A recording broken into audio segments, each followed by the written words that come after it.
Assalamualaikum teman-teman semua.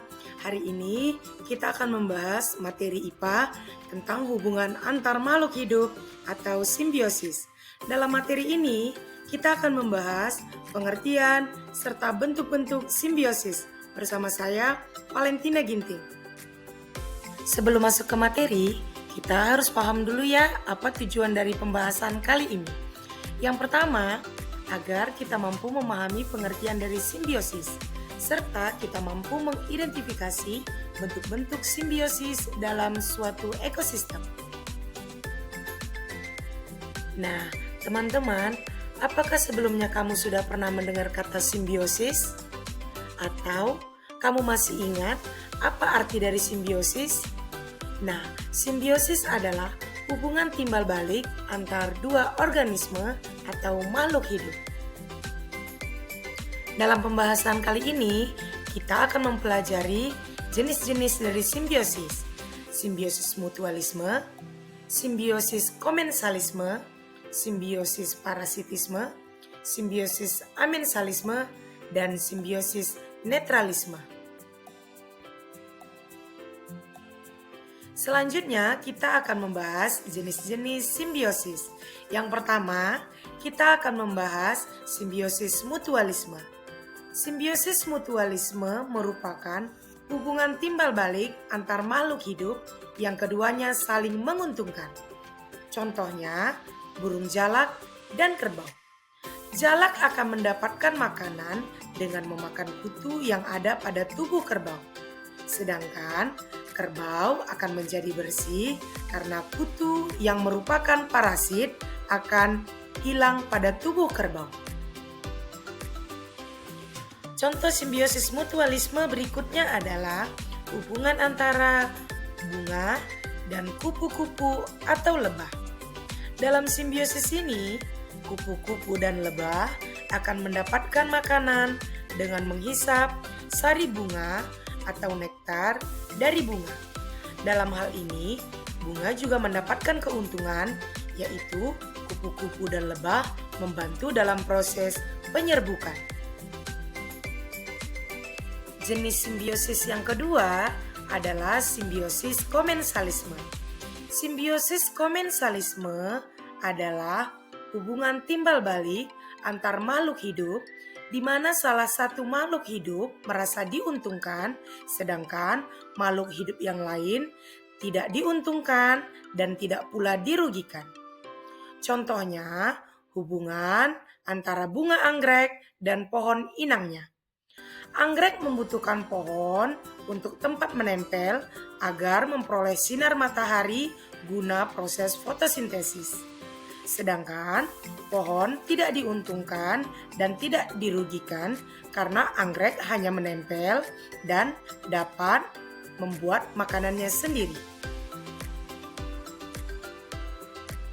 Contoh lain dari simbiosis komensalisme adalah hubungan antara ikan hiu dan ikan remora.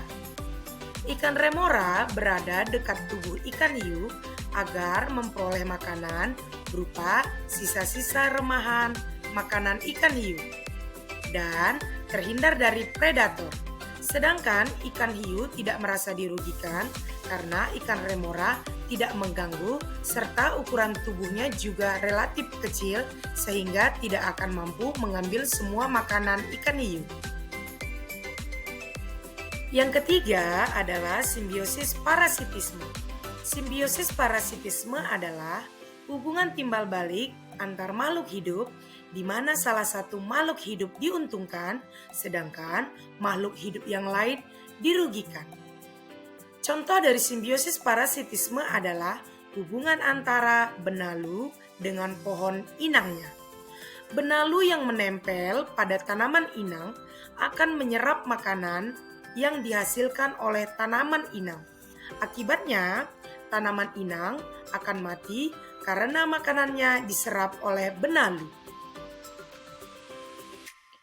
Contoh lain dari simbiosis parasitisme adalah hubungan antara nyamuk dan manusia. Nyamuk akan menggigit dan menghisap darah manusia sehingga menimbulkan rasa gatal.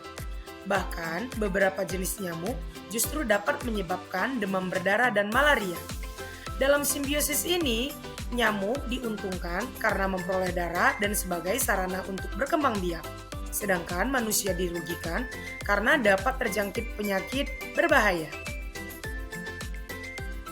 Yang keempat adalah simbiosis amensalisme. Simbiosis amensalisme merupakan hubungan timbal balik antar makhluk hidup di mana salah satu makhluk hidup dirugikan dan makhluk hidup yang lain tidak dirugikan dan tidak pula diuntungkan atau tidak ada pengaruhnya ya. Contoh dari simbiosis amensalisme antara lain hubungan antara pohon pinus dan pohon lainnya. Pohon pinus diketahui menghasilkan senyawa alelopati yang dapat mengganggu kelangsungan pohon lainnya. Sehingga biasanya kita jarang menemukan pepohonan lain di sekitar pohon pinus atau hutan pinus selain rerumputan. Contoh lain dari simbiosis amensalisme adalah hubungan antara rumput teki dan tumbuhan lainnya. Rumput teki mengeluarkan senyawa yang beracun sehingga mengakibatkan tumbuhan yang berada di sekitarnya mengalami hambatan dalam perkembangan dan pertumbuhan. Selain itu, rumput teki juga mengambil unsur hara dan unsur zat lain di dalam tanah milik tanaman lain, sehingga tanaman lain menjadi kekurangan nutrisi dalam melakukan proses fotosintesis. Yang terakhir adalah simbiosis netralisme. Simbiosis netralisme adalah hubungan timbal balik antar makhluk hidup di mana kedua pihak makhluk hidup tidak dirugikan dan tidak pula diuntungkan, sehingga hubungan keduanya netral ya. Nah, contoh dari simbiosis netralisme hubungan antara ayam dan kambing. Kambing yang merupakan hewan herbivora memiliki hubungan yang baik dengan ayam. Keduanya tidak akan memperebutkan makanan ataupun wilayah mereka. Mereka justru berbaur satu sama lain. Selain itu, faktor perbedaan makanan antara keduanya inilah yang menjadi faktor terpenting kedua makhluk hidup, sehingga mereka dapat hidup damai dan tidak terdapat kompetisi ataupun predasi.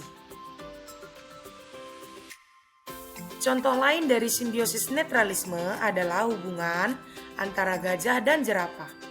Seperti yang kita ketahui, di sabana yang luas atau di ruang lingkup yang dilindungi, biasanya gajah akan bersatu dengan hewan-hewan yang lainnya. Salah satu contohnya adalah jerapah. Interaksi yang terjadi antara keduanya bersifat netral, dalam artian tidak menguntungkan dan tidak pula saling merugikan. Meskipun keduanya termasuk hewan herbivora, akan tetapi apabila mereka disatukan, mereka akan tetap dapat bersahabat. Hal ini dikarenakan mereka tidak berkompetisi dalam perebutan wilayah ataupun makanan. Jadi, interaksi antara keduanya sangatlah damai dan mereka dapat berbaur satu sama lain dan tidak menimbulkan kompetisi. Setelah membahas materi ini, selanjutnya kita akan dapat menyimpulkan bahwa simbiosis itu adalah interaksi biologis antara satu makhluk hidup dengan makhluk hidup yang lainnya, terlepas dari itu bersifat menguntungkan, merugikan, atau tidak saling mempengaruhi. Simbiosis juga dapat dibagi menjadi beberapa jenis, yaitu simbiosis mutualisme, komensalisme, parasitisme, amensalisme, dan netralisme.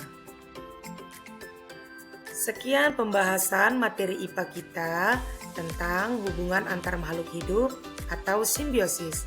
Semoga ini dapat menjadi penambah ilmu pengetahuan untuk teman-teman sekalian ya. Assalamualaikum warahmatullahi wabarakatuh.